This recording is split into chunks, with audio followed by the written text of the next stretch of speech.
اما بعد فاعوذ باللہ من الشیطان الرجیم بسم اللہ الرحمن الرحیم۔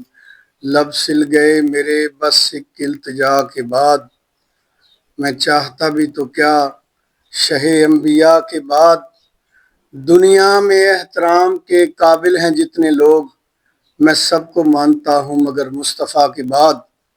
میں سب کو مانتا ہوں مگر مصطفیٰ کے بعد۔ قتل حسین اصل میں مرگ یزید ہے، اسلام زندہ ہوتا ہے ہر کربلا کے بعد۔ معزز سامعین اکرام اور محترم صدر گرامی قدر محترم سلمان بٹ صاحب کا میں بے حد ممنون احسان ہوں، جنہوں نے آج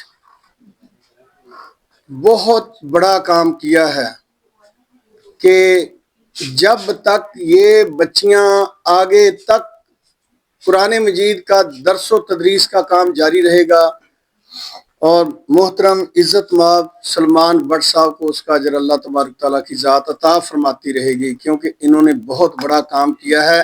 آج گئے گزرے دور میں نفسا نفسی کے عالم میں انہوں نے قرآن مجید، فرقان حمید، مراکز علم، منہاج القرآن کی جو اس تقریب کا آغاز، بلکہ مراکز علم کا آغاز کیا ہے کہ یونٹ جہاں پہ مطلب کھول دیا بٹ صاحب کے لیے۔ اور میں بے حد ممنون احسان ہوں محترم سردار عبد المالک صاحب کا، اور ہمارے ضلعی ناظم چودھری محمد سلیم جٹ صاحب کا، کہ جنہوں نے مجھے بندہ ناچیز کو سمندری میں قدم رکھنے کے لیے قرآن مجید، فرقان حمید اور مراکز علم کے لیے جگہ عنایت فرمائی۔ عمل، حسد، منع، یہ سارے قرآن مجید کے لفظ ہیں، عربک زبان کے لفظ ہیں، اور استعمال ہوتے ہیں ہماری زبان میں۔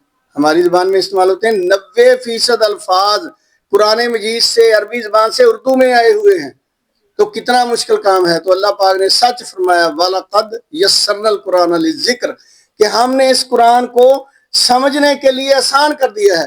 جب اللہ پاک کائنات کا مالک کہہ رہا ہے کہ قرآن مجید کو سمجھنا ہے تو آسان ہے، تو ہم کیسے اس کو مشکل سمجھیں گے؟